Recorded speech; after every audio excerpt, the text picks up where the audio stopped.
Facebook and make that go live. So let me just double check because I've got it right here and it didn't automatically turn.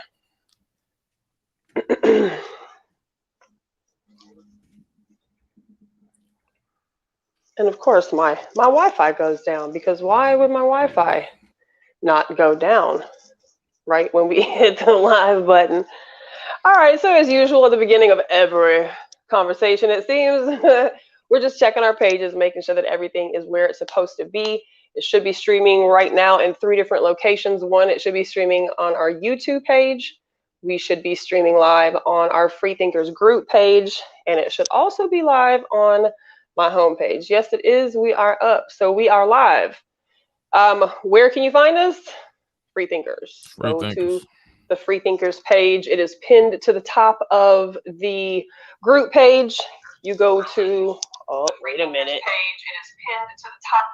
Go to the StreamYard link. Some of you can click it and it'll take you directly into the broadcast, or sometimes you have to copy and paste it into your browser. And if you open it from your browser, it seems to have the least amount of clicking. Headphones, earbuds is also recommended for StreamYard. So it's free, but click on the link and you can either join the conversation by clicking on that link, or if you want to just watch us and engage in the comments, you can do that too. The comments should pop up on all of our screens, and it should show up in the Freethinkers comments live as well. Hopefully we've got some people watching us from YouTube tonight. So if you're watching us from YouTube, thank you so much for joining us from our YouTube page. We are certainly trying to grow that every single day. So if you're not following and subscribed to our YouTube page, it is #FreeThinkersWorldwide, and you'll notice it when you see it. It's got the little headpiece and all the good stuff. Follow, subscribe, we will follow you back. But we're at 8:06. Oh, and also, I was thinking about this earlier that, we've been asking people to share our show, every week. And, I don't know if I have said thank you enough or if I have said thank you at all, but thank you to everybody who shares this and who makes a point to share it. Yeah, but who makes a point to, share it on their page, hit a like button, even people who watch it tomorrow who comment after the show is over. Like, we will still engage in this conversation with you if you post. Don't never stop. No, we will, so I definitely want to thank you to the people who are always in the comments, because we do have some friends here who just like to be in the comment section, and that's dope as shit to always have a moderator in the, in the comment section. And there she is, one of the ones we're talking about. It's good to see you. Always in the comment section. So thank you for coming on board again tonight. Super excited for the support. And I was just, giving my long-winded ass thank you to people who, are supporting us, watching us, really dig what we do. We need those likes. We need those shares. We need those, putting our name out there to people, in conversation circles. Like, I've been in some lately, and it's really cool to see, just how people are. It's real cool. So thank you to everybody. Follow, like, share, support. Like I said, we will do the same. And the link to the conversation is on the Freethinkers group page pinned at the top. So Q, you want to add anything to that, or did I say enough? No, you did. And no, you're fine. And yes, thank you. We definitely they're Freethinkers is everybody. So without everybody's input, from the people who share their shows to our show, the people who participate in the Zooms, the people who comment, the people who like, the people who share, all of that without that, then it's a group it's a group thing. It don't work without the community. So yes, everybody, for whatever you do, wherever your role is, however you enjoy or participate, definitely appreciate it. And shout out real quick, Moke just had another baby today. He just had a daughter today. I said, oh my gosh. That's awesome. Shout out to Moke. I don't know if you're watching tonight. He said he had all this shit at the hospital with him. He might make some beats.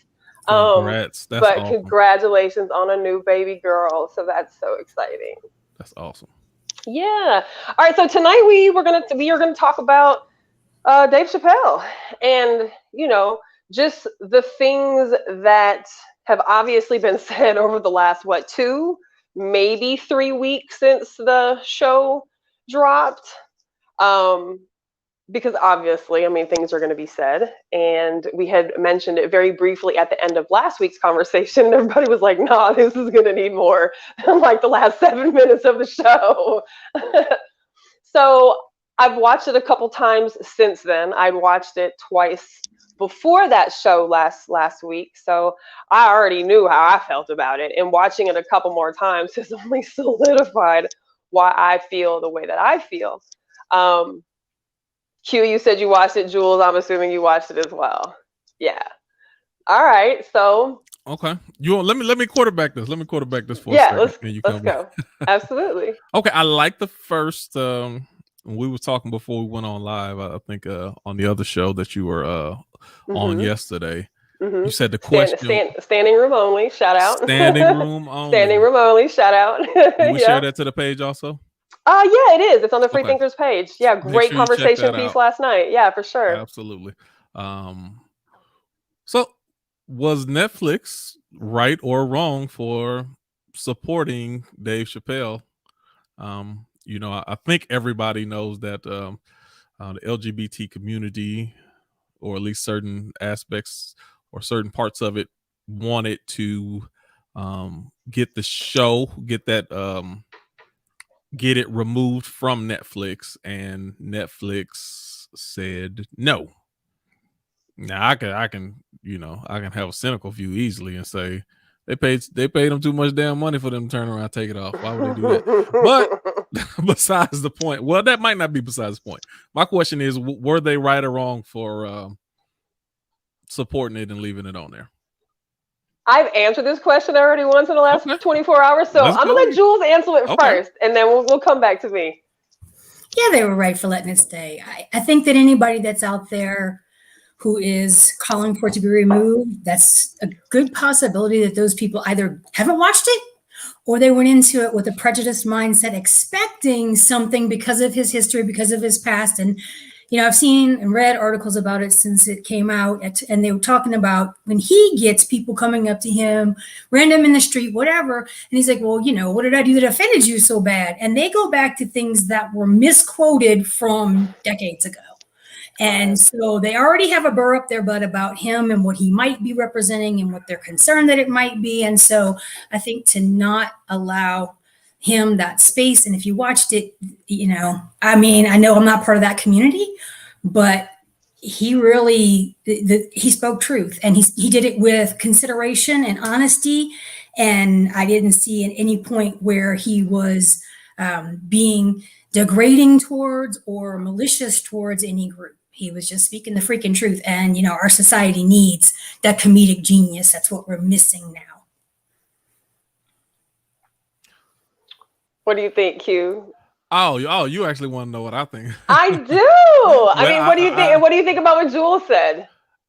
I agree. Yeah. There's a lot that I'm thinking, but I think it's gonna jump on top of the other questions that I got lined up after that. But yeah, I do agree, and I'm kind of I was joking, but I kind of meant what I said. Just on the business side, they paid him too much money, turn around and pull it. Then, so that's a part of it.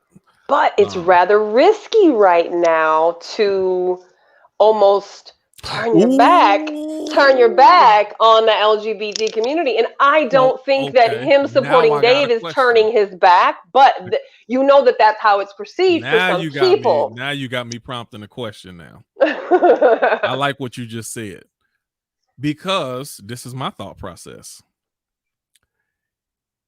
If this was the actual sentiment of the community at large, or the community as a whole, or even society in the majority, do you think that they would?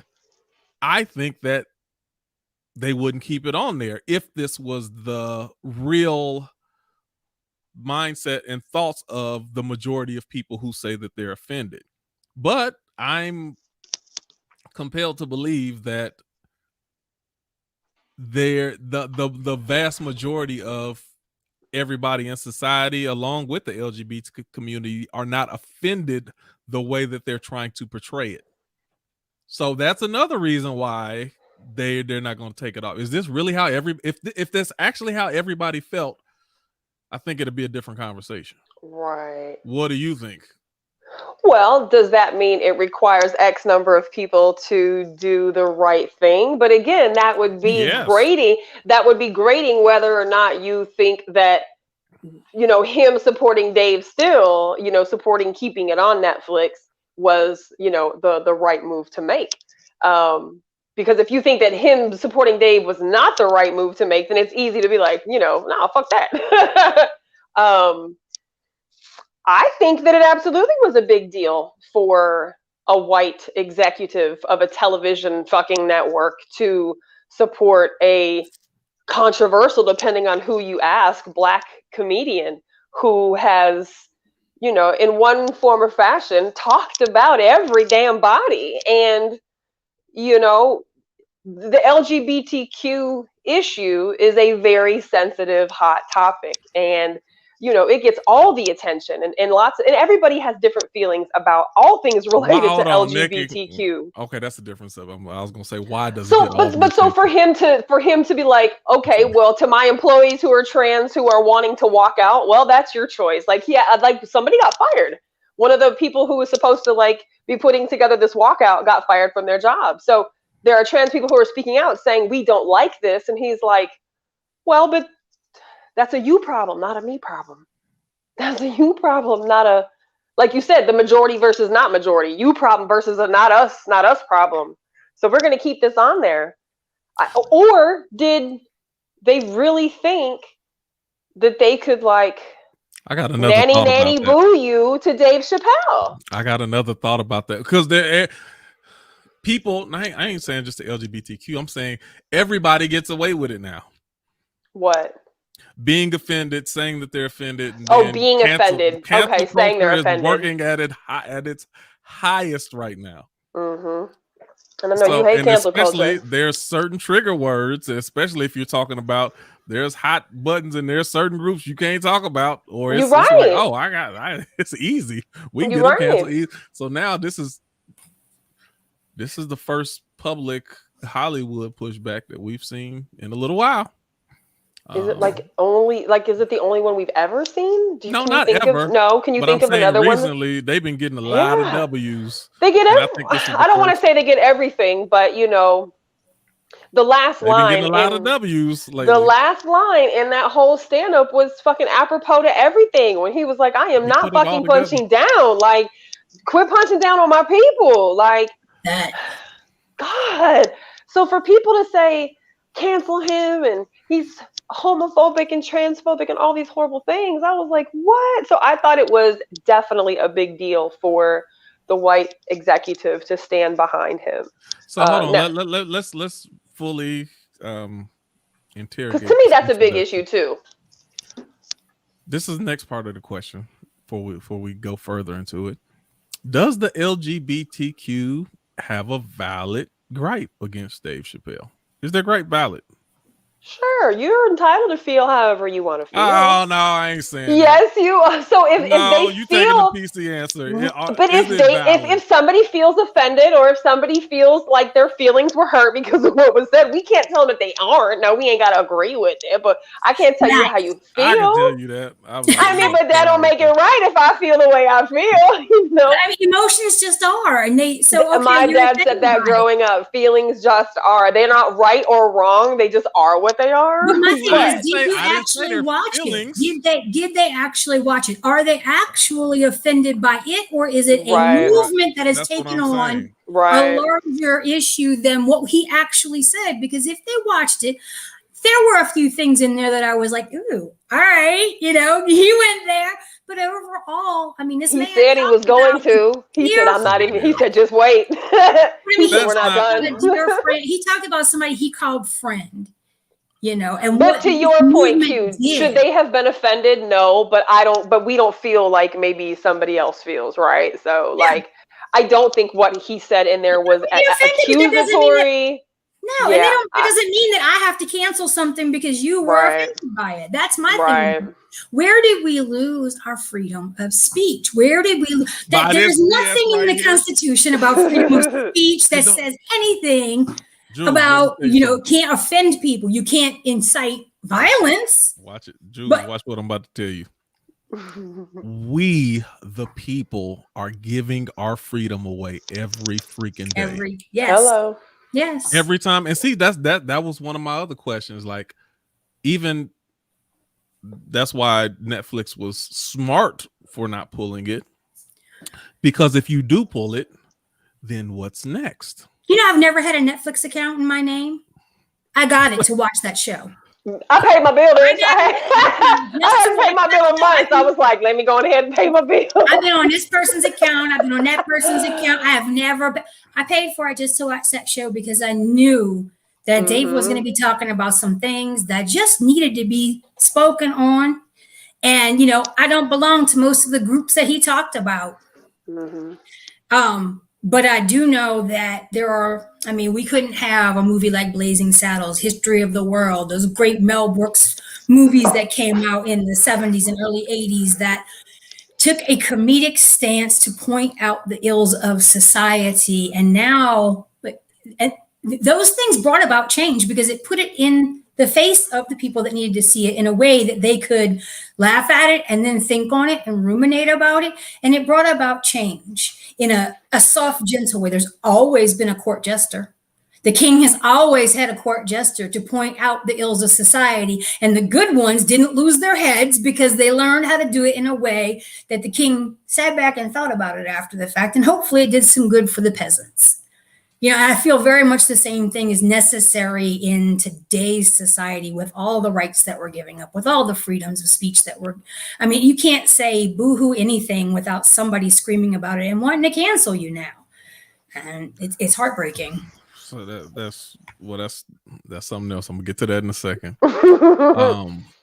Let me ask you something else. Because is it fair that comedy and music has always gotten a pass? That's what necessary. Art has always had a pass. Art's job is to make people uncomfortable. Your job as an artist has never been to soothe and heal the masses.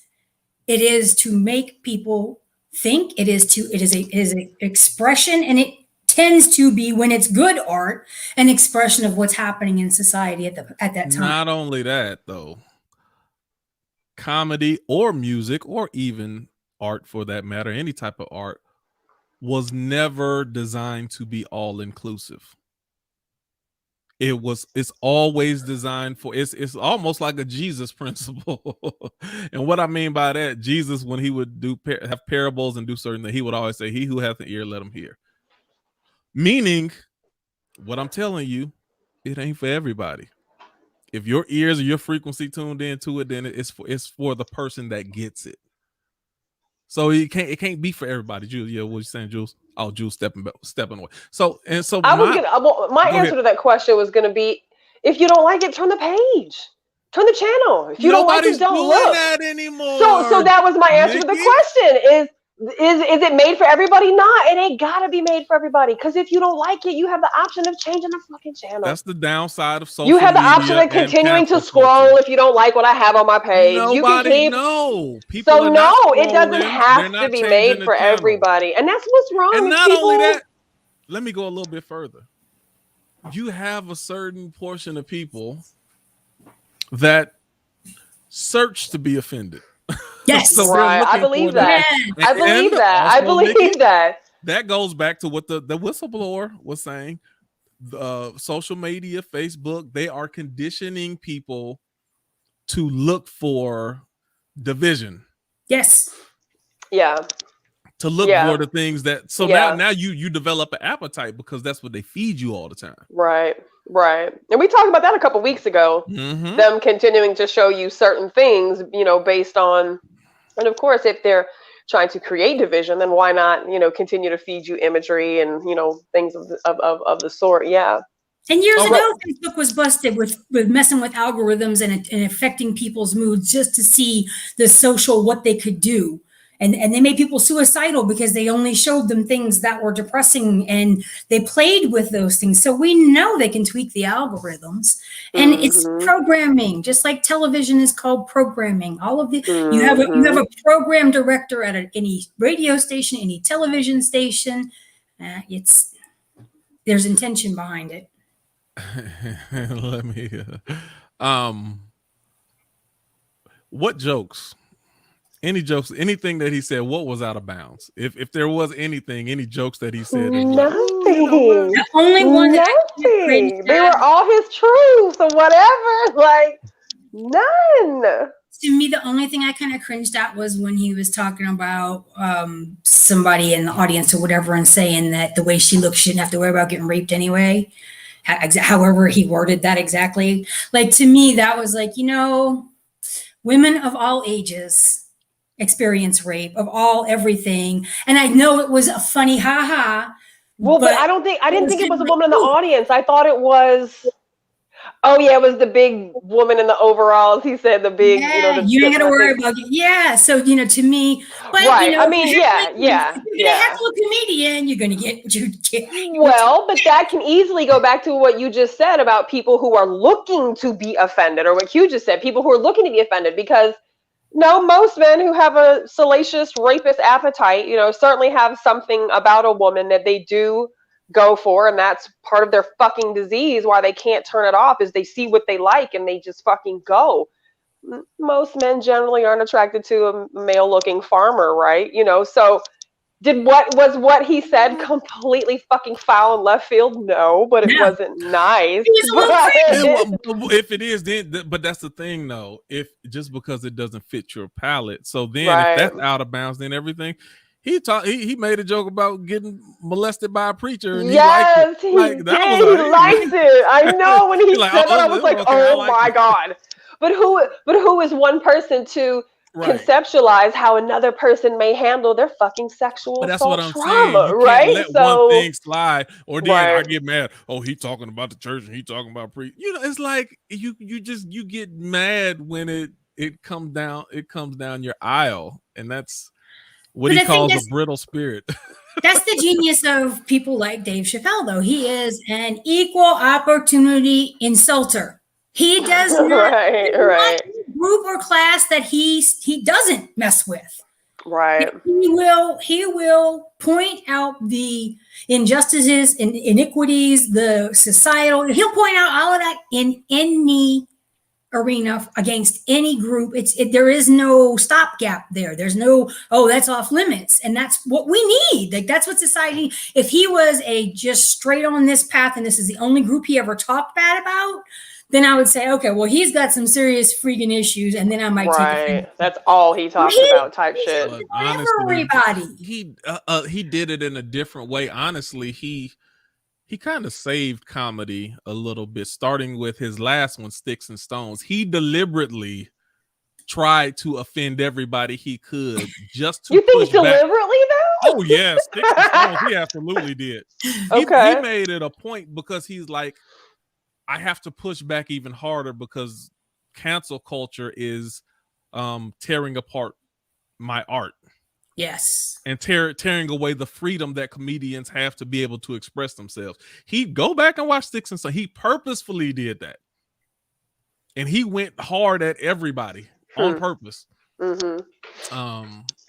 So, and so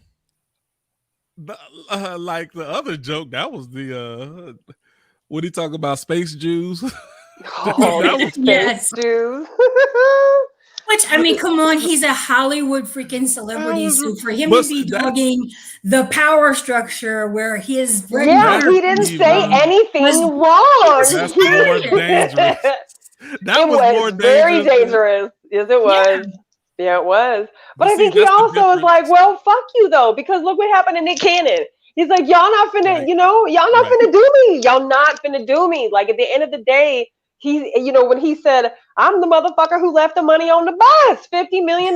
Like, y'all gonna have to do some walking. So I think it's weird to me because maybe it's just because we come from an era of different comedians where we've watched the foulest comedians like our whole entire lives growing up, and never was that offensive. But how many times have we probably all said to ourselves or watching comedy or just in conversations with people, man, they couldn't tell this shit today.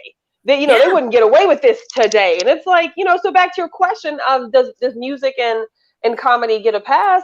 I think anything, for the most part, I think everything gets a goddamn pass, really, because it's crazy. You're being offended to something is by choice. But a lot of don't have to listen or watch or buy that whatever. It's only this new cancel culture where you go out of your way to listen to. Listen. My mom is a pretty hardcore Christian.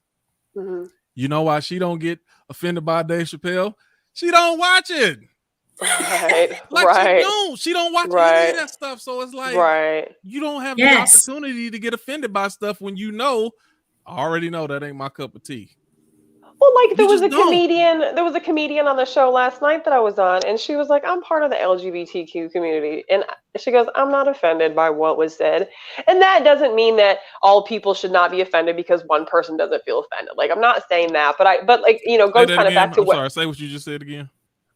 I'm not saying that because one person feels offended that all people should feel offended. Like, so because one person who's a part of LGBTQ community doesn't feel offended, then she's not like the spokesperson for the entire LGBT community. Like, if you still want to feel offended, that's your business. But she was like, I'm not offended, So going back to what you had said, in the beginning, again, about, I guess, the masses versus, the minority. Are trans people really upset about this? Because that seems to be the only part of the fucking whole stand-up they're really picking apart. Nobody's focusing on anything else, not the sexual assaults, nobody's talking about any parts of it other than the fact that he talked about trans people. They're not even talking about the part where he talks about his friend. And I think out the trans community for what they did to her. Yes. Nobody's even talking about that part. The fact that this person, after Sticks and Stones, defended after everything, said, you know what? He's not punching down on my people. Like, he's not punching down. He gives punch lines. Like, she tweeted this thing and defended that man. And whatever happened 5 days, whatever it was later, like for your community to turn against you had to have have some impact. I mean, obviously, because she committed suicide 6 days later. Yeah. Jules, this is my thing. And this is my thought process with this. I feel that these agendas are like, it's not actual outrage. It's just it's plotted and planned because it grabs attention for your agenda. Yes. So right now, since Dave Chappelle is the hottest comedian out, let's go after him because attaching ourselves, whether we're outraged, whatever the case is, headline that highlights our agenda and it allows us to.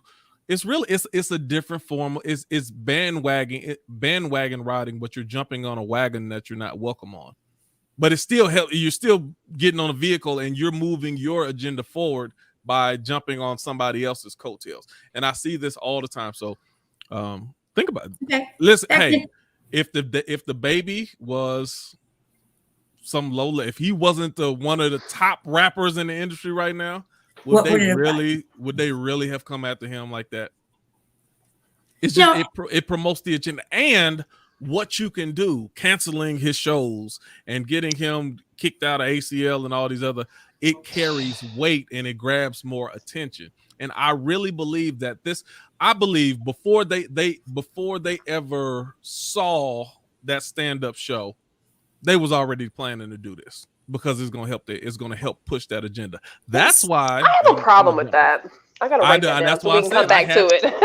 That's why I said I have an issue with all agenda-based organizations. I think I told you about that earlier before. I'm all for that now. Yeah. Well, the thing with it is though is like, okay, Black Lives Matter was a great message and then it got co-opted. LGBTQ had a necessary message, but then a lot of the time what I see is people who consider themselves to be allies of it, who go harder and get more offended for a community that's not actually offended, and there's a more vitriol, there's an actual, like, there's this hatred that they're spewing out because it's they think they ought to be. But this has been a long-standing agenda, and we can go back to like 2016, before the election happened. If you saw over the 2 years leading up to that, Hillary Clinton, what did she start doing? She aligned herself with the alphabet crew. Then all of a sudden, if you didn't vote for her, what were you told? You're a misogynist. Yeah, you're a woman hater. You're a woman hater, and you're homophobic because she was down with the LGBTQ. You are absolutely a homophobe. Because if calling you a woman hater wasn't enough, which is again to the point that Dave made, you can talk as much crap as you want about Black people, Black men, but as soon as you say something about anyone who doesn't fit the heterosexual agenda, like all of a sudden it's so egregious that you have to be canceled, shut down. We can't hear it, and it's such a small percentage of the community overall, locally in the U.S., globally. Well, I mean, it's such a small percentage. It doesn't mean that they should be marginalized. It doesn't mean that they shouldn't have equal rights. But at what point, and he said it much more eloquently than I'm getting ready to, at what point did their rights, because they were this group, exceed the rights of all these other marginalized people? He said it so eloquently in his show, and that's the thing. I think nobody's talking about that. They're just saying, "Oh, I'm offended." What? What did he say that offended you? I'm offended at you. Gay bash. He said he was a turf. The people are offended by the fucking truth. So people are offended by the truth. And what do we always say? Hit dog holler. Period. Yeah, hit dog holler. Like, look. Hit dog holler. Like, offended by the truth makes you part of the problem and not part of the solution. And I mean, there's so many talking points of that stand-up that, was he joking when he said, he had COVID and he was watching the news and there was so much Asian hate and so much like Black on Asian hate? Was he joking about that? Because that didn't exist. Like, no. That whole stop Asian hate because Black people are beating Asians in the fucking street all day, every day now. Like, it's like the new police brutality. He used that to set up his joke. That's all. Because then he said, when I seen that, it just made me think of what's going on inside of my body. And people try to use the virus. Right. He's like, my Black cells beating up. He's so stupid. Look, he's making me laugh, and it's on our show. Like, he was setting up a joke. But I think more than anything, he said he killed hundreds of thousands of people. He did. He said a whole bunch of people died for this motherfucking show. He said he touching doorknobs in Texas. He said shaking hands. I know he was here, or he had just been here when he came down with it. I was like, oh God. And what's crazy to me is, like, you have to be COVID tested and all this shit to go to any of these shows. So it's like, whatever. We won't talk about those. Right. The 48 hours. And the test. We could have a whole other show about that. That's my point right there with just any agenda-based organizations. I can't co-sign on you or anything that you get offended by if out of all the crazy stuff he said, if that's the only thing you got offended by, then you're not really listening. Right. Or you're not a real person. I don't even know how to say it. It's like you're not listening from a humanistic perspective. Because if you were offended, you'd be offended by everything. He talked about Jews, he talked about preachers, he talked about pedophilia, he talked about molestation. He just went down the line, talked about. So for you to block out all that other stuff and say I'm offended by this, then you're not listening, and that means you're fixated on one thing that you want to target. I think the line when he said that his friend Daphne stood up at the end of his show and said, you don't have to understand me. I don't want but just understand that I'm a human having an experience. Well, cool. Like that to me was worth the whole show. If he got that message out to people, have tolerance for each human going through a human experience, and we're all going to see it differently. The three of us will remember this conversation differently, and so will everybody else watching it, you know? Right. I'm going to give another example. It's one of the reasons I have issues with evangelical Christians and not just them, but everybody who's so anti-abortion, like the anti-abortion people. Which I mean, anti-abortion or pro-life?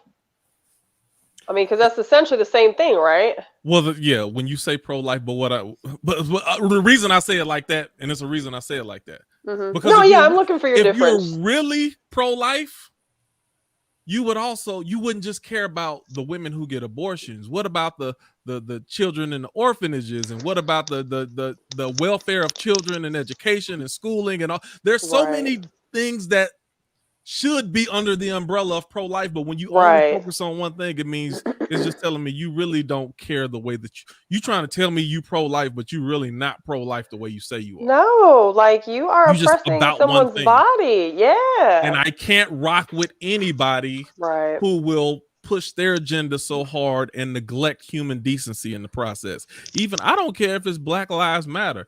If it's Black Lives Matter, then you can say, oh, well, they are the Republican or skinhead. We can beat them to death. No, I don't. Yeah. I'm a decent human being, so I don't care what it is. Like whenever I'm looking at society as a whole, what type of society do I want to live in? I don't want to live in a society where if Black people get all their rights and then white people or Hispanics, they get treated like we used to get treated. No, that's not a world I want to live in either. Right. So anybody who's pushed their agenda to the point that they don't care about equality anymore, I don't rock with them. None of them. Right. And I feel like that should be the way that you're going to go about things if you're going to side with something. Like, well, like I said before, if you want to get on any bandwagon to push an agenda, don't stay on the wagon. You better know when to jump off that wagon, because there will come a point that their job is to push too far, and they're going to push and push and push, and it doesn't matter if it's to the detriment of the rest of society. Their agenda is designed to get what they need to get. So you got to be ready to jump off. The pendulum swings. And so it was so far this way and there was no rights in it. And then it swings all the way to the other side. And eventually it'll come back and it'll meet a middle. Right. Hopefully that should be end game goal. But there's going to be those people who are benefiting so much from it. They don't want it to go back to equality for all. They don't want it to go because Dave said it, like it's become to where this is such a specialized thing and it has so much power behind it and backing behind it that they have everybody shaking in, all these corporations, all these big money things are shaking in their boots over it. And I'm just like, how is that even possible? Y'all have Matt that's on a lot talk about, because they put the money behind it. Okay, well, other groups do also, but that doesn't, that doesn't make it right. I'm sorry. Well, that's because I feel like a lot of people buckle under pressure. A lot of people buckle when they don't actually have an actual stance on something. So if it's super cliche, but if you don't stand for something, you're going to fall for everything. If you don't know, if you don't stand behind what you feel, what you believe, how you operate, these businesses and shit like that are prey to the predators, the people who are wanting to be offended, who are seeking, damages, and who are, trying to move forward and advance an agenda. That these businesses, it's easy to crumble if you don't have no fucking nuts. Straight up. It's easy to be canceled if you won't speak in your truth or are afraid of the backlash. And I understand why networks and shows and, along the things that we're talking about certainly get scared, because they know, the elites know what the actual power structure, how much power these other groups have, that they do have a lot of control if you don't behave in the way in which I want you to behave. So we pull the plug. and now everybody suffers. Well, now some people anyways, are unafraid of the consequence, are willing to stick their neck out, are defending comedy and art and music for, for what it is, and checking people, to be completely honest, checking people at the fucking door about your feelings, or why are you saying this, or how did you get that out of what he said, or how have you taken this to mean this when this is not the words that came out of his mouth. And that can be said for so many things, obviously.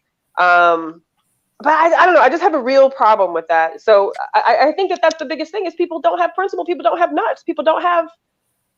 Well, he's the right person and one of the few people who can do it. Number one, his I think more could, but I do agree. Yes, his platform is self-built. That's like like Smack. When you're independent, I just saw Smack like the pay, but that reminds me of Smack. Yeah, he could talk that he talking about because he owns his own stuff. Like, absolutely, people can't shut you down. They can't cancel you when you have your own.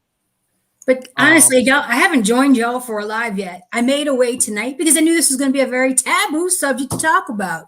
And I wasn't sure how many people were going to be willing to get on the live and chime in. And I think that it's an important conversation.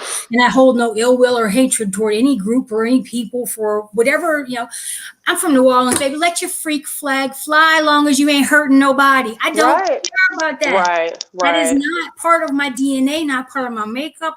It's irrelevant to me, whatever it is you're doing, whether it's behind closed doors or shit out in the middle of Bourbon Street.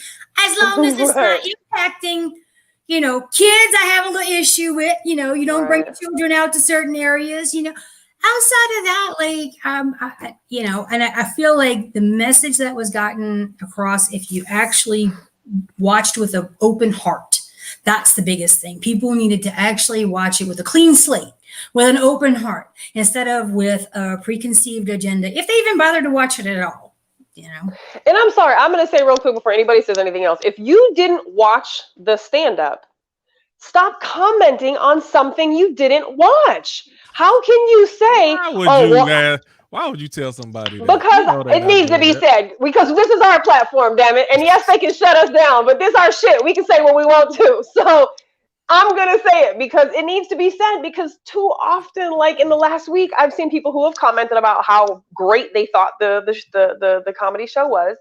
And then people, of course, in the comments of those same posts be like, oh, well, I heard this and I heard that and I haven't seen it yet. And I'm like, why are you even in here? Why are you in here?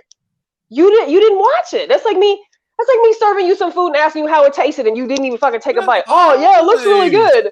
No, that's not the same thing. That's and like people you need to put that on your resolution list for 2022. Anybody listening, I'm gonna give you some free therapy, some free, growth advice here. Like, stop talking about stuff you don't know about. It helps. It helps everything. Nikki, I trolled you for about a week. You trolled me for a week?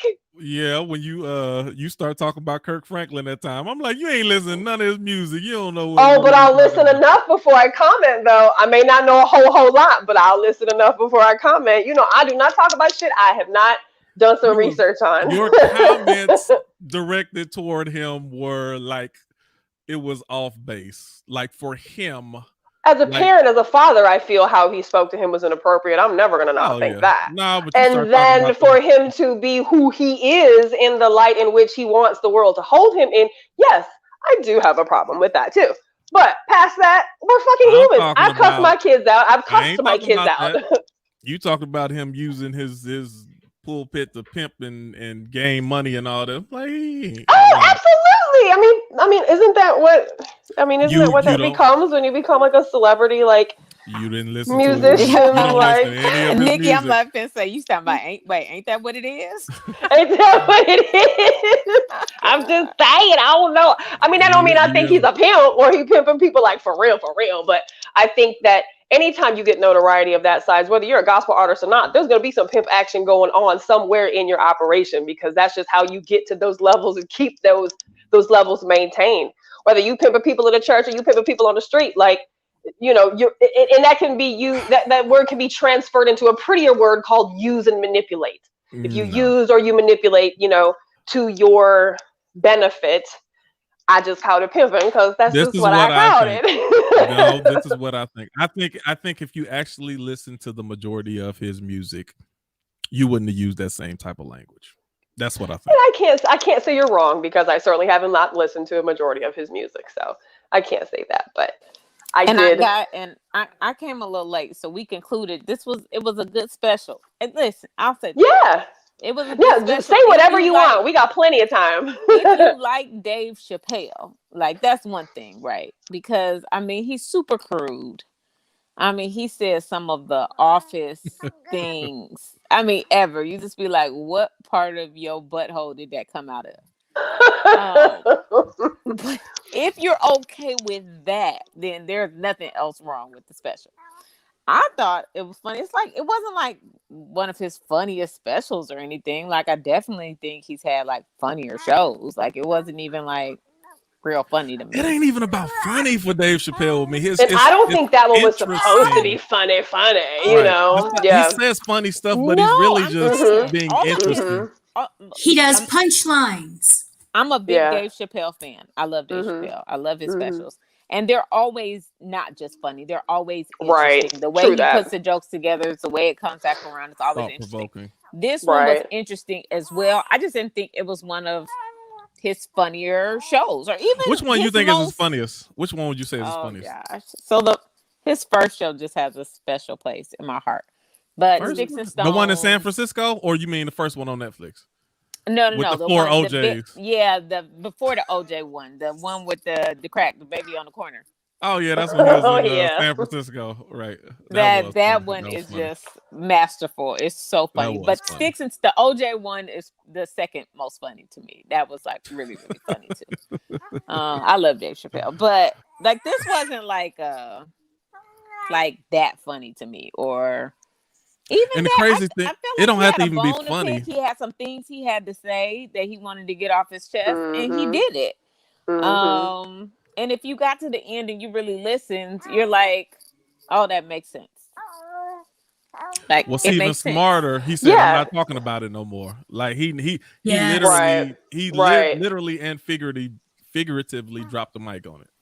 So but he said very specifically, we're not talking about it anymore until I understand and know y'all are laughing with me. Right. Mm-hmm. Until everybody gets on board and whatever this politically correct butthurt everything everybody has going on, and the people who this is actually, so if that group were listening to it, they could learn better methodologies to actually move forward with what the original agenda was to equality.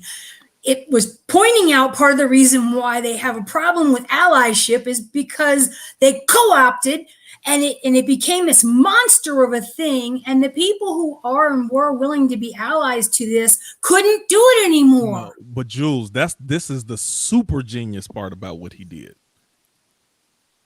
It sounded like he said, I'm not going to talk about this until I know that we laughing together. But what he also said without saying it, I'm not letting y'all eat off me no more. Remember when I was talking about how these people who like to push agendas, so let me give you an example. Because if y'all really want to go after somebody, Corey Holcomb is the rudest. I mean, Dave Chappelle ain't got nothing on Corey Holcomb. Nothing. I listen to him and I'm like, I don't know if I want to hear it anymore. But you know what? His spotlight don't shine as big as Dave Chappelle. That's why they won't focus on him. Right. But now, if he was big as Dave Chappelle, they'd be talking about him instead.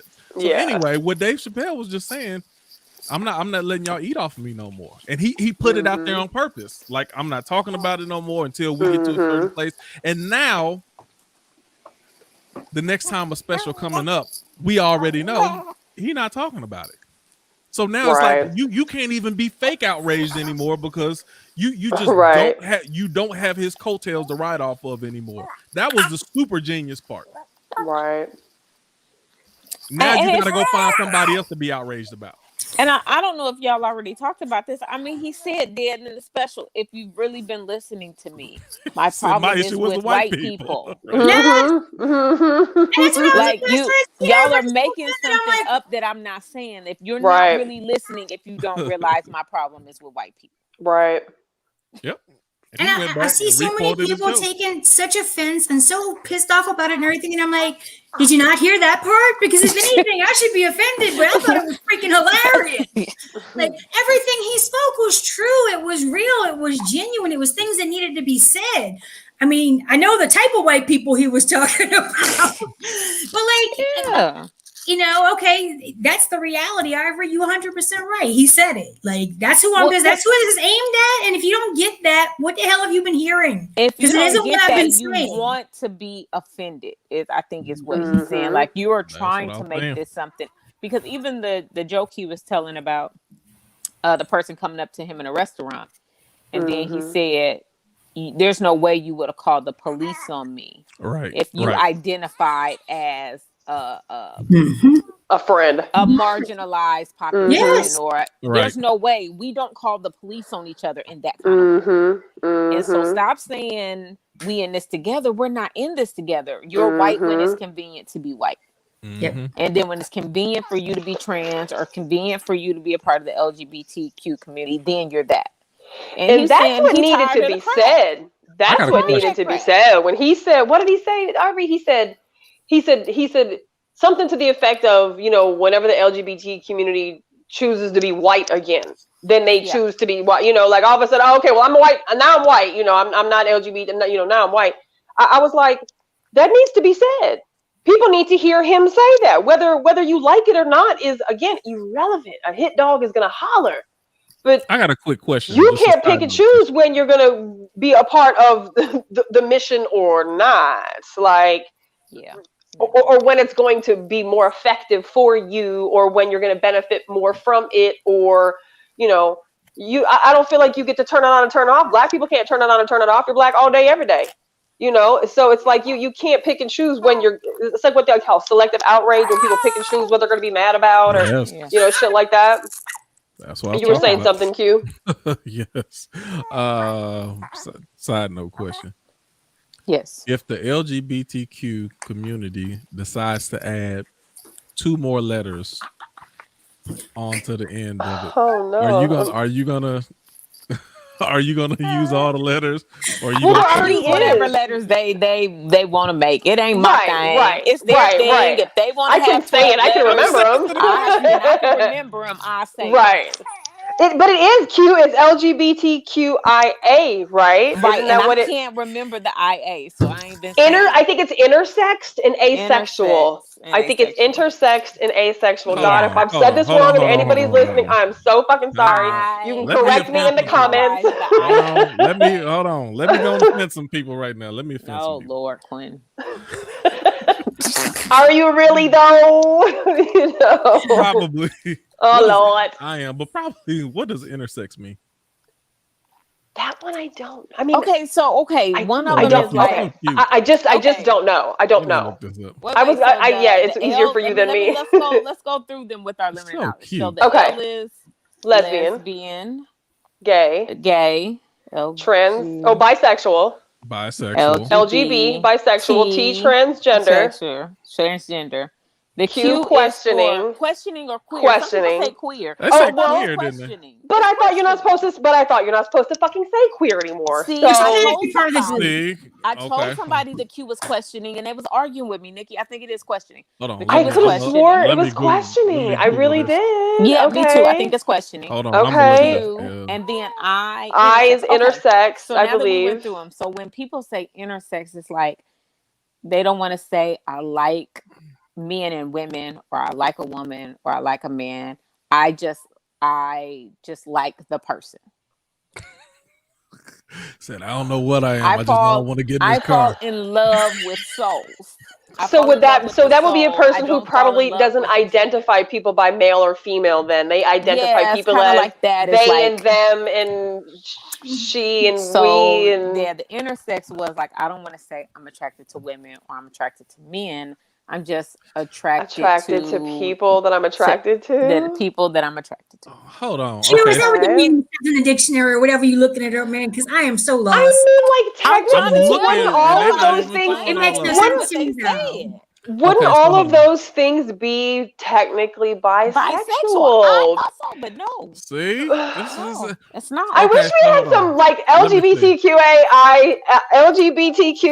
people join this conversation right now and explain these things to us, because we genuinely are asking questions because we really want to know. Okay, so going to read the definition. Intersex is a general term used to refer to individuals born with or who develop naturally in puberty biological sex characteristics, which are not typically male or female. Hermaphrodites. So what is the name for that? That's not okay. That's weird.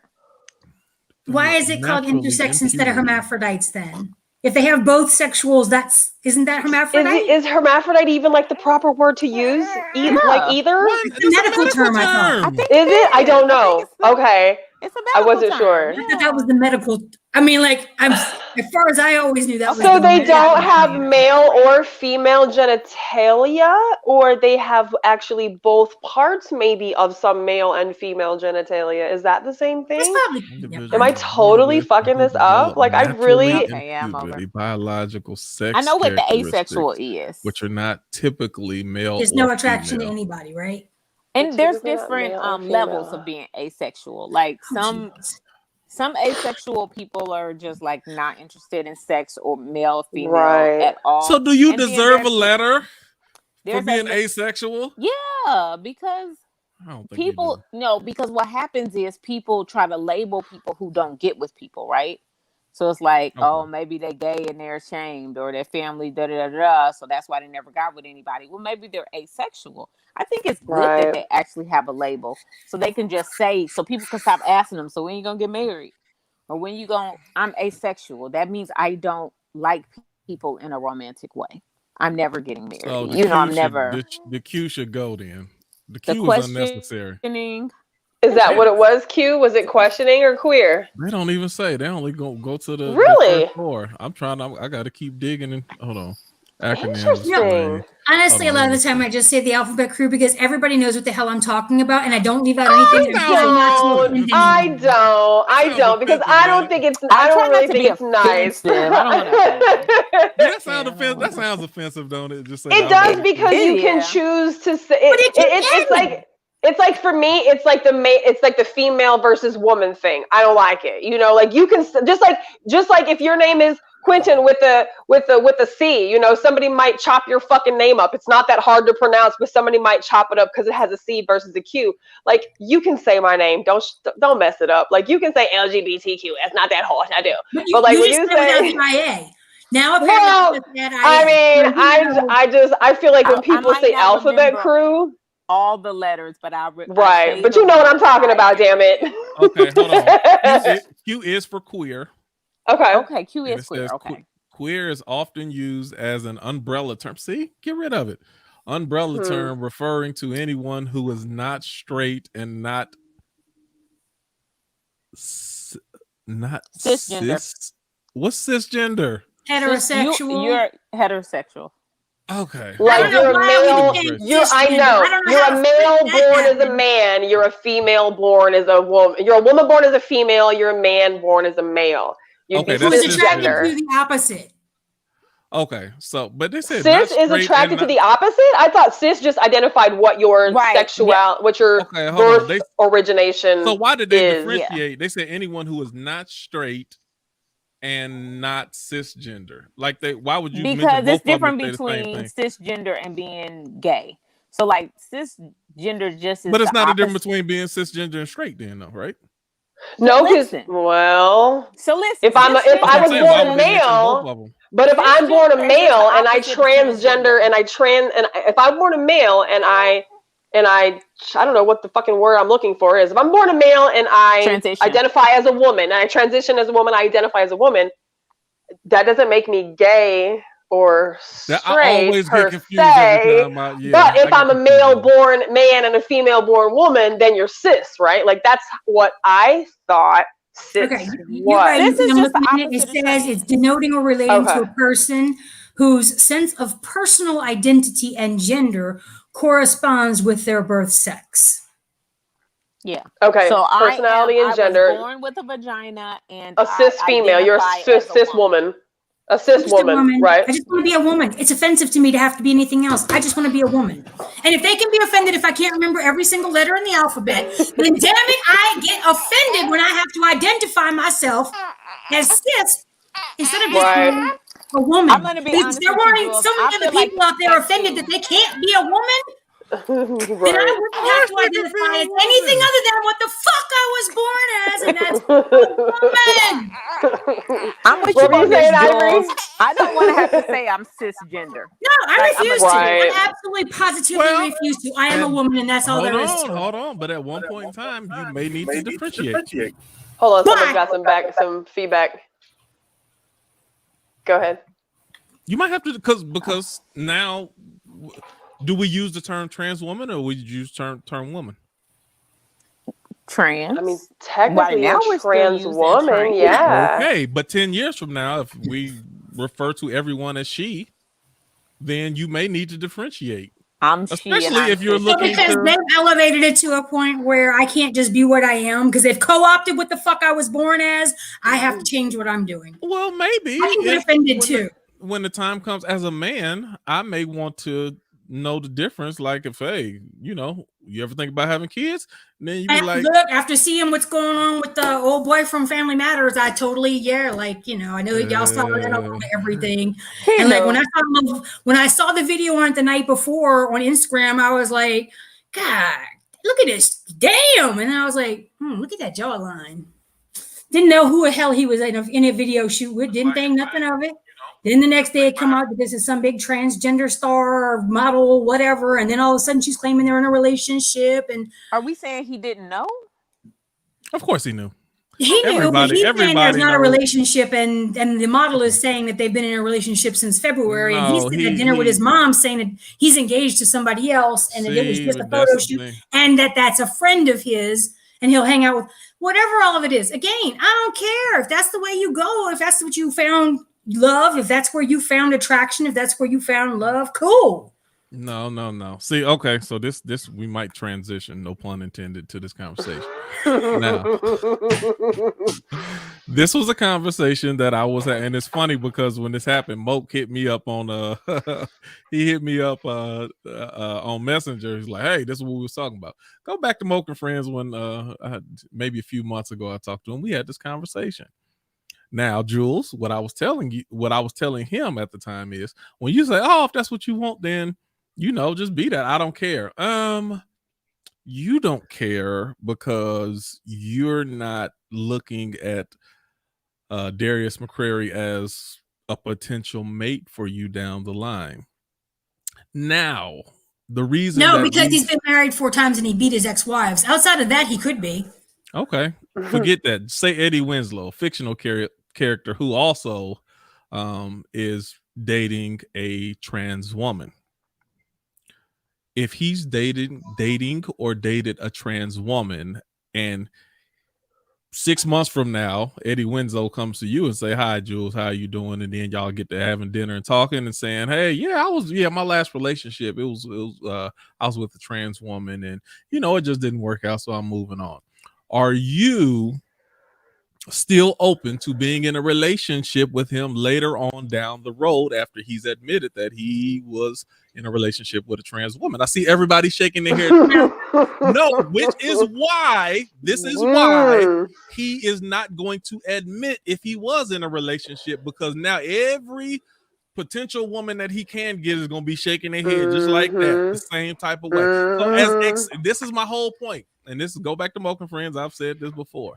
As accepting as people say that they are when it comes to their personal, then things change. And a man is not going to do or admit to anything that's going to take away from what he really wants.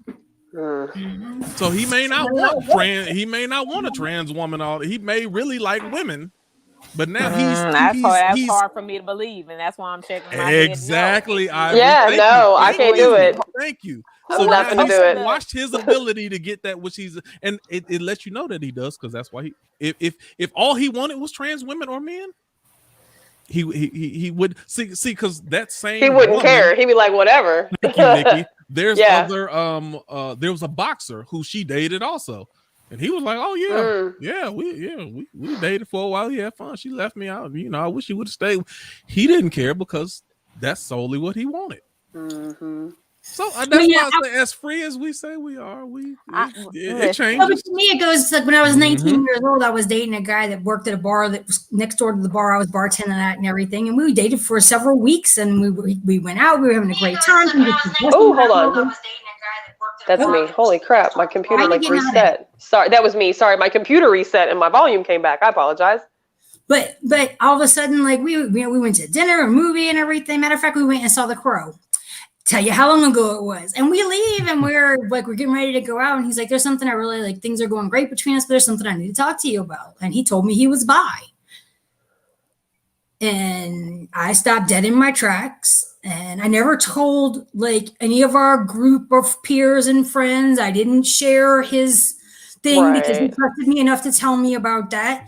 And because he had respected me enough to tell me that before we crossed that line, and I couldn't do it because I have enough issue having to worry about other women. I don't want to have to worry about my men. Exactly. That's what I said. See, I gotta worry about men too. Shit, there's no such thing as a bi man, a bisexual. No, you're gay, right? If you're bisexual, then you're gay. No, not actually, but in the eyes of women, you are. And trust me, because I knew one of my pastors got arrested, so he was a bi man, and he liked all. He was he was really bi. But the thing is, we can't say all women don't like, because there's other. Just go find the people that get with that. There's people out there that get with that. There's other people who are bi too.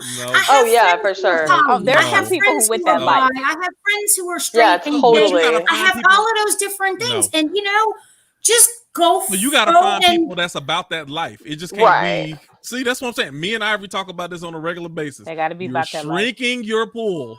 Yes. And once you say certain things like that, your pool dramatically shrinks. Just like you said, if I found that out even about his history, at that point, it don't matter how beautiful he tell you are, how attracted and what he want to do with it. That don't matter to you. You like, nah, you went a different way at one point in time. So and also they're like, as a woman, everything about her is fake. Everything is about her is over exaggerated. It's about you and Eddie Winslow. That was his past. She's got a thing on her IG where she's in a strip club and she's singing a song talking about my titties cost a couple of $1,000, so did my ass. It's all about the money. You're gonna pay me for give me my cash. Like that to me also is a huge part of the story that we're not Jules, discussing. Don't get caught. I'm talking about generalities. Don't get caught up in the weeds. That's the specifics part of the story.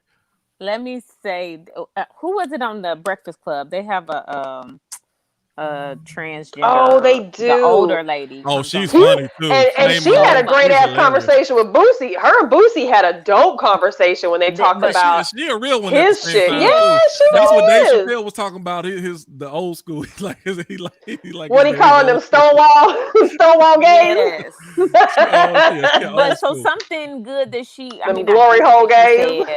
But something that she said was like, don't let these men out here fool you. Like, I'm dressed up like a woman. I have makeup on. But I am not the most beautiful woman they could be with. Like, real women are more beautiful than me.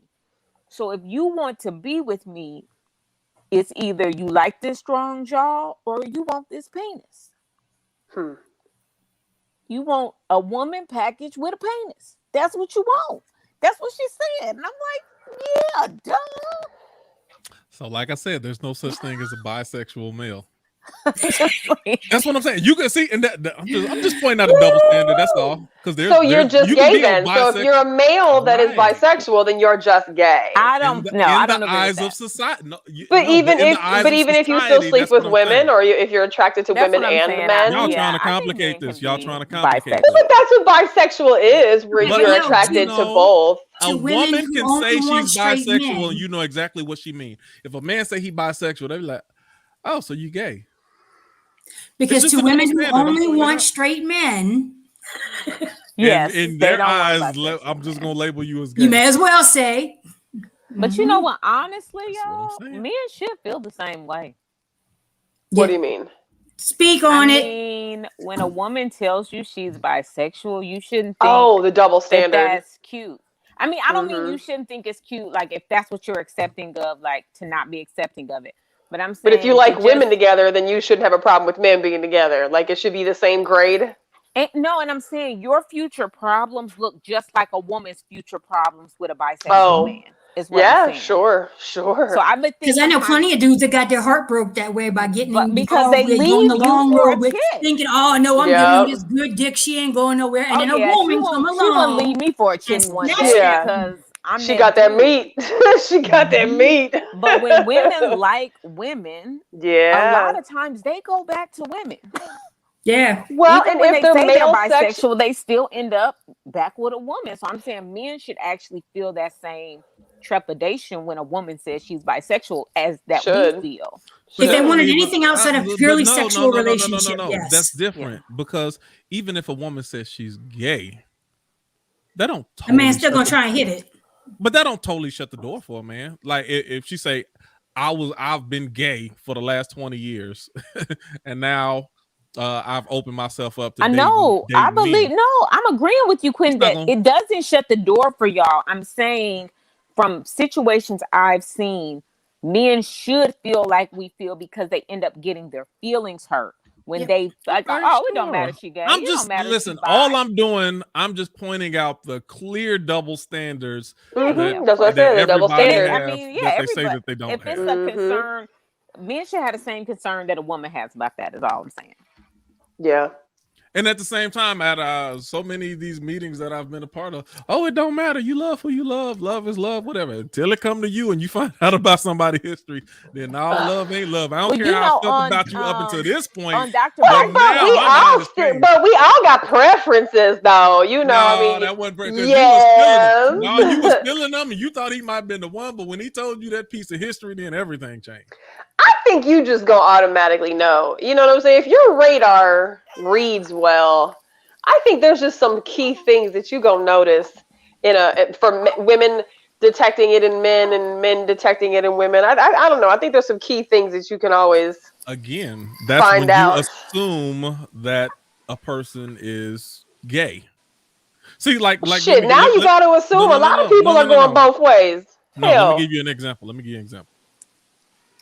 If I'm talking to a woman and the woman is gay, I get those vibes because ain't no sparks coming off for her to me. There's no energy being exchanged. Energy is not being exchanged at all. I'm like, no, she definitely. There's not into me. Like, not into me, not into nobody. That's a, But if a person really is bisexual, then they can actually have those sparks towards you and toward that other woman. And you can feel the actual attraction. We ain't talking about down low men who trying to use a woman as a cover. Right. That's people on the outside can spot them from a mile away. Like, true. He's not really interested in her. True. But people who are, if they are really bisexual, whatever, then you're not gonna be able to tell.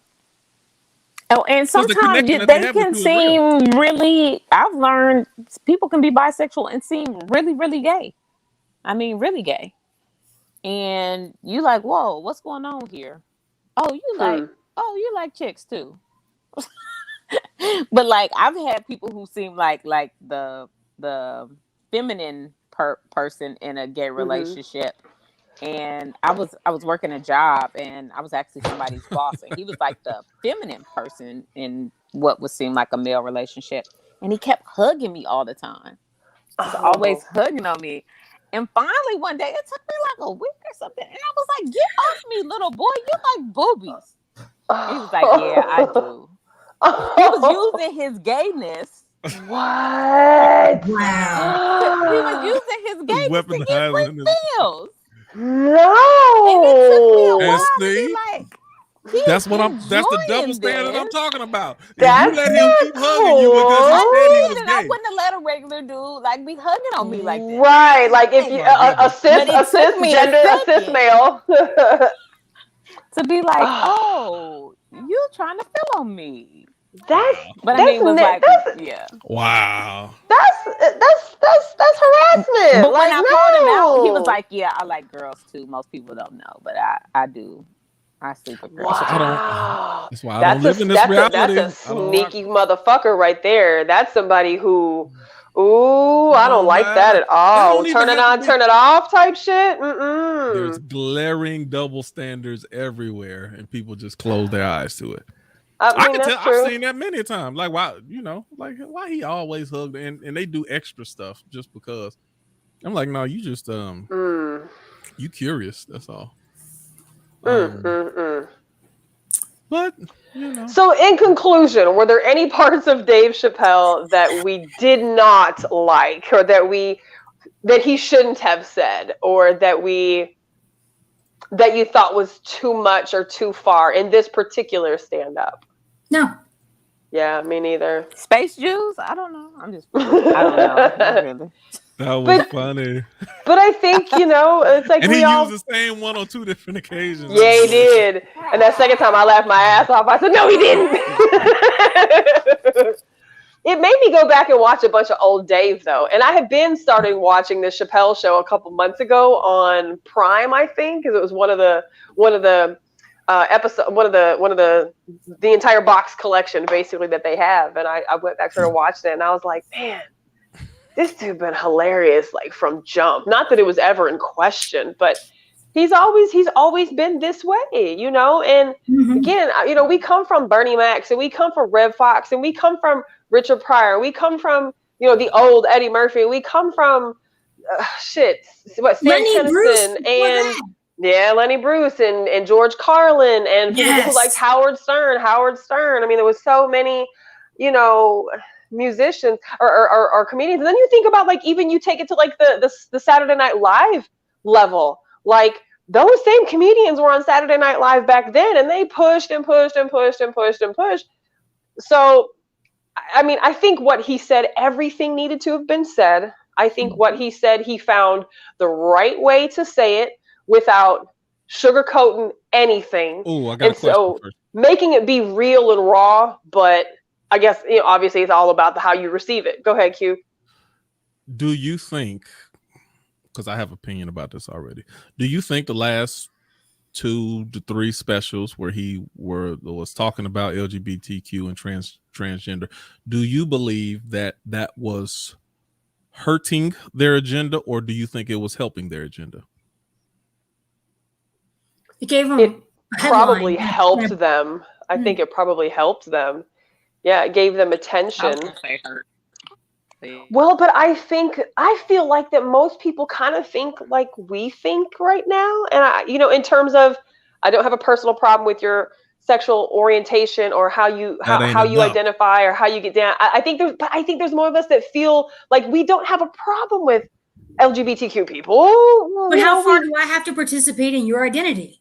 Yes. So I think that's where the line, I think that's the line that's being drawn right now, is how much of this do I have to participate in?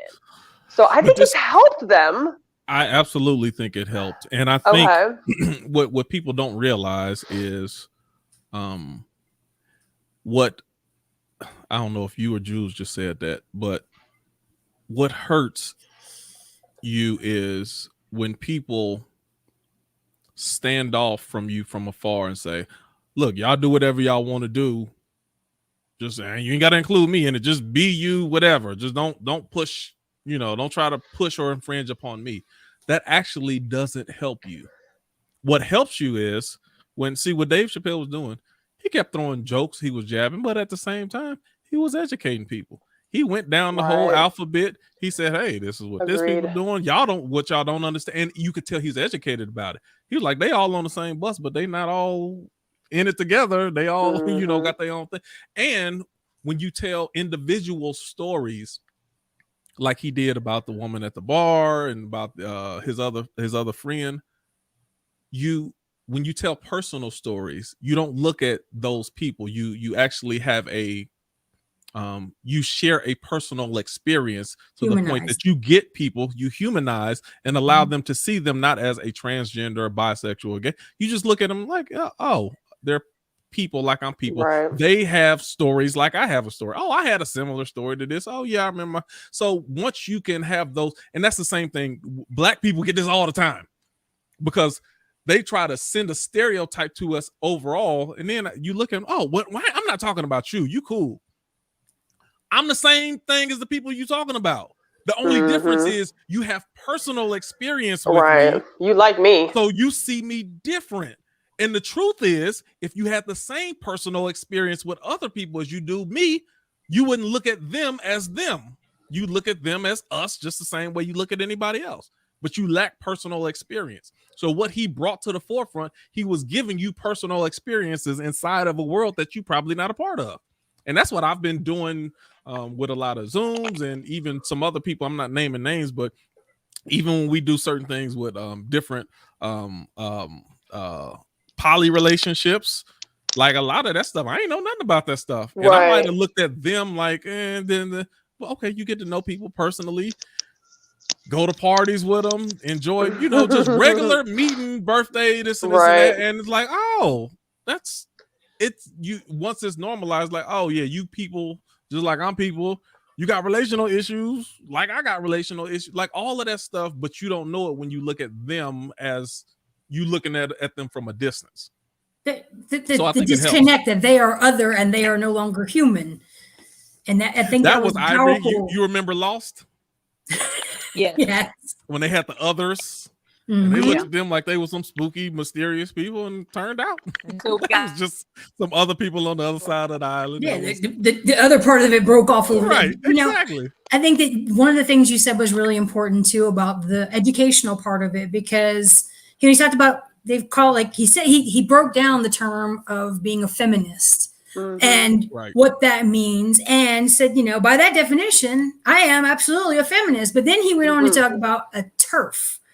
And I'd never heard that term before. And that's one of the things that I've been seeing a lot in responses and comments, especially from people who haven't bothered to see the whole thing, is this whole, well, he's a TERF, and so therefore we have to hate him and we're going to cancel him because he's a TERF. And it's something about, I don't know, radical, I don't know, something, I don't even remember what it is. I just know that I was like, well, okay.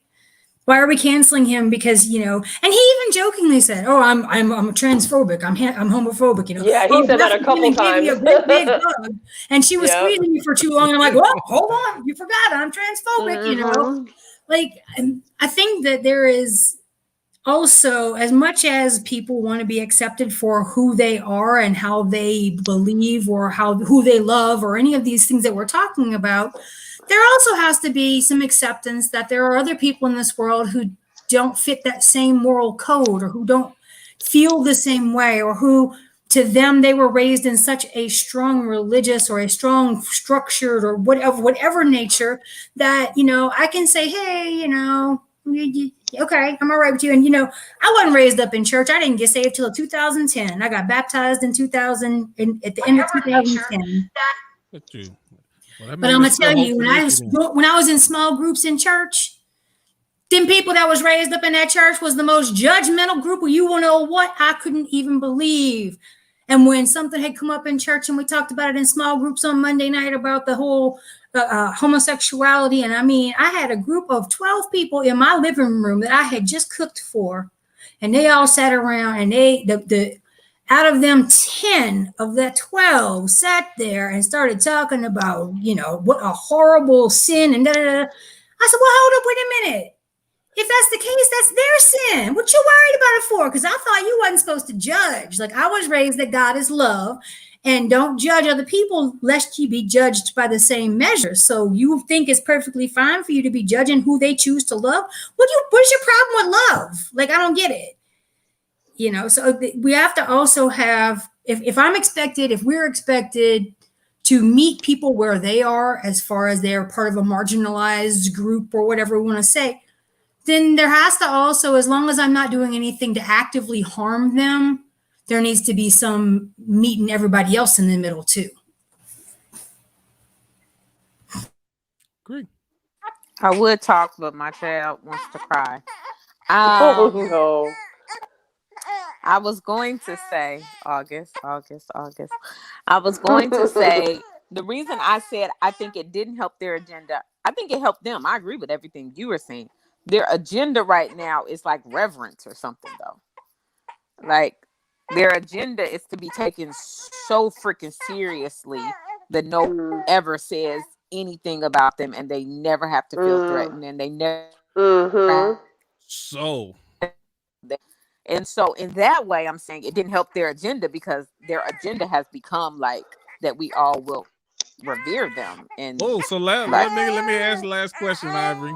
So do you think because of their pushback to Dave Chappelle and things like that, once you come off as being non-objective, do you think that actually hurt them because society as a whole is not jumping on your bandwagon of outrage? Yeah, I think this hurts them because they had just come off that high of canceling the baby and just like having that power. Don't abort the baby. And I think they were kind of like wielding the magical.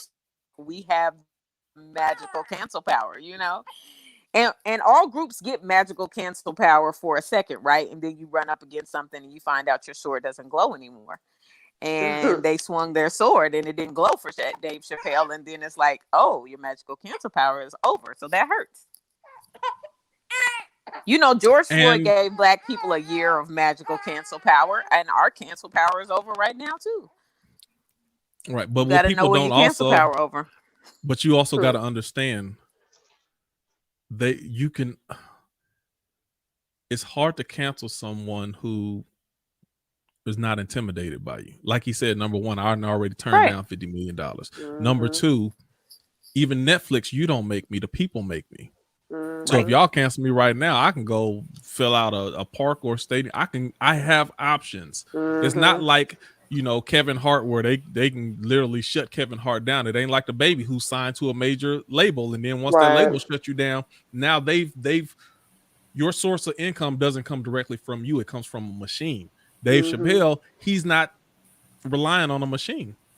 He can literally announce a show in Austin in under 48 hours, sell it out, and do 3 back-to-back. Oh yeah, you can't intimidate people like that, and Netflix knows you can't intimidate people. And like he that. knows I give you another example.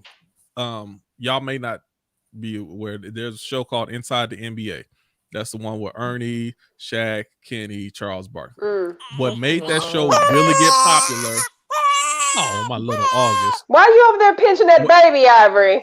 Pinching the baby. Why are you pinching the baby? What made the show really get popular is when Charles Barkley got on the show.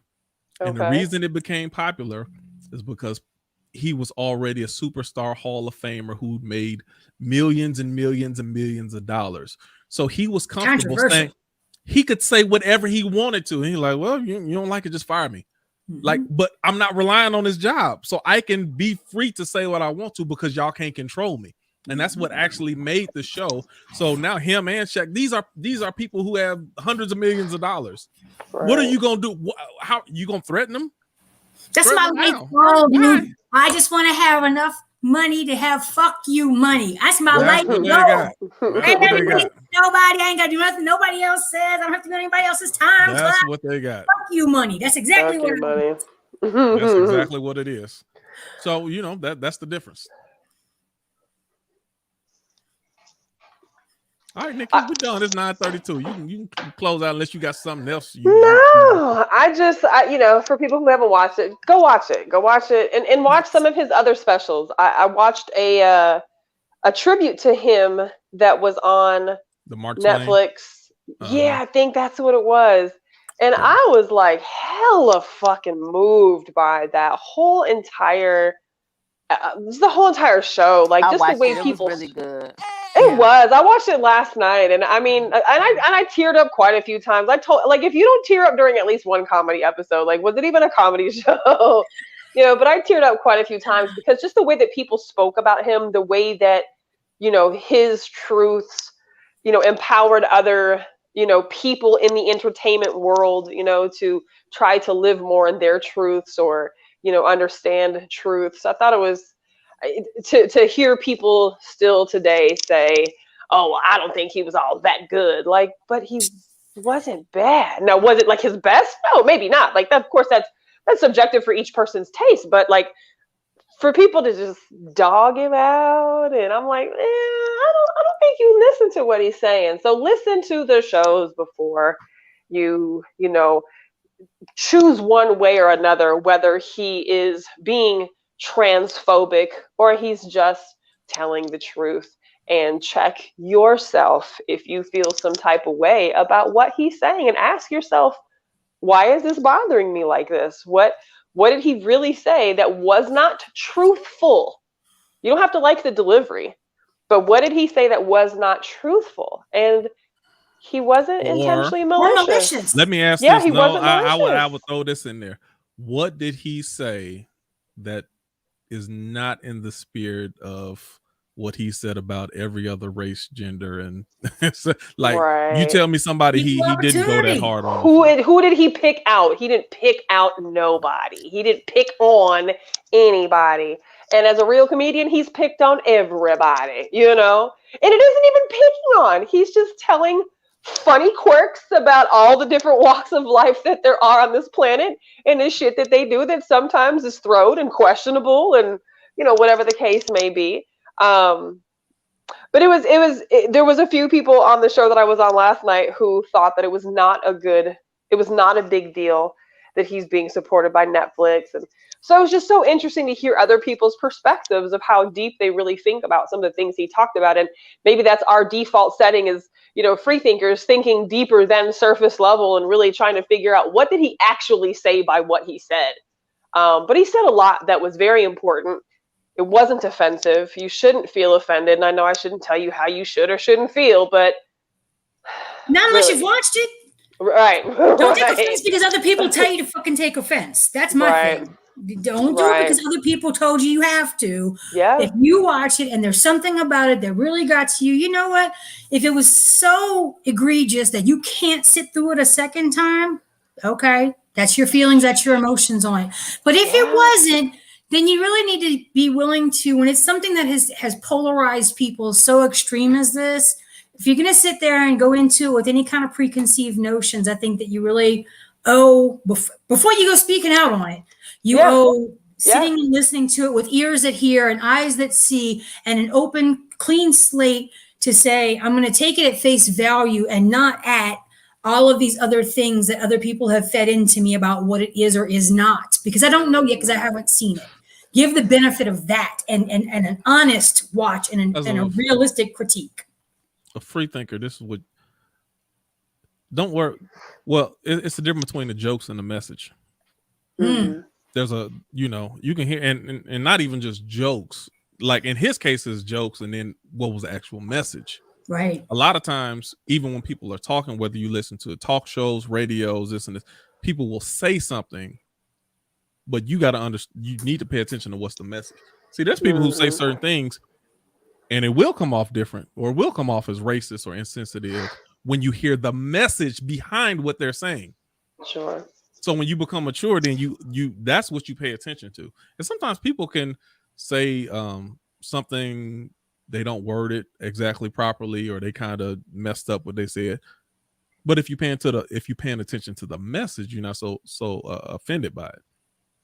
Agreed. Mm-hmm. Agreed.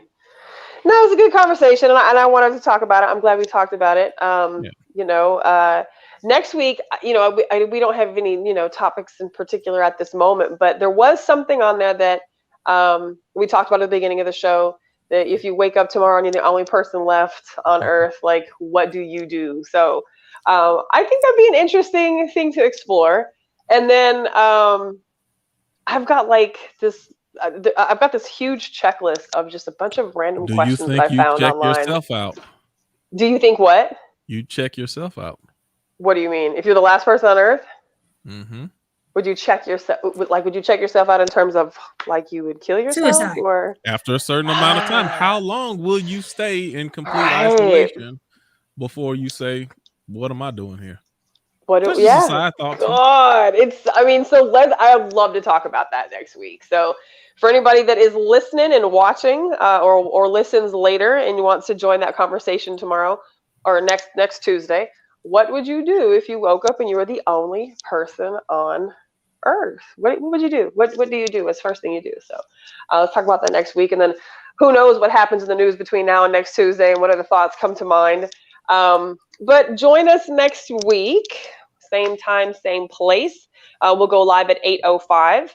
Follow the Facebook page, of course, on Freethinkers, and follow us over on the YouTube page. It's hashtag Freethinkers Worldwide. It has gotten cooler. It's going to continue getting cooler, so stay tuned. We're going to try to whip out some Freethinkers hoodies this season, so everybody can represent their favorite color, their favorite size, and just help us grow this thing. And, again, like we said at the beginning of the conversation, thank you for the support. Thank you for sharing, but please continue sharing, liking, thumbs up, heart. Because, we literally cannot do this without y'all. So we appreciate all the support that people give. The hoodies hopefully will be coming in the next month or so. We'll get some hoodies going. Zip downs or pullovers? No, pullovers, like straight up hoodies. Hoodies. I mean, we can maybe get some jackets, we'll see, but we definitely are going to have some more t-shirts. So of course, stay tuned for ordering t-shirts and hoodies, and just repping the Freethinker squad, man. At the end of the day, we do this on Tuesdays, making ourselves very transparent, very raw, taking a lot of criticism and slack from people outside of this world sometimes for the way that we think and, the stuff that we talk about. But we're going to keep on doing it because it needs to be said, and the feedback that we get from other people outside of this is, thank you for having these conversations. So join us next Tuesday, jump in the live conversation. Again, you can always follow us in the comment sections. We don't always get to the comments, but we do read them. And I think that's, you guys want to talk about High IQ at all? You want to plug High IQ? Just join Freethinkers. Keep on checking it out. You see it. Yeah, we've got all of our friends and family who have podcasts as well. We've got on our show, so definitely just scroll the page. And if you have topic ideas that you'd like for us to talk about, shoot them to me and Q. We're more than happy to talk about stuff you want to see us talk about. So I think that's it. Good night, Good to see you, Jules. Yeah, it's so incredible to be with y'all again. I'm glad I know it almost felt like a yellow room all over again. Ivory, have you ever even seen Jules before, Ivory? No. She's always comments on stuff. Right. That's what I'm saying. Always you've seen pictures on my social media, but you've never even seen video. Or that's so cool. Well, Jules is a local too, so she was one of the squad that would meet in the yellow basement. Absolutely.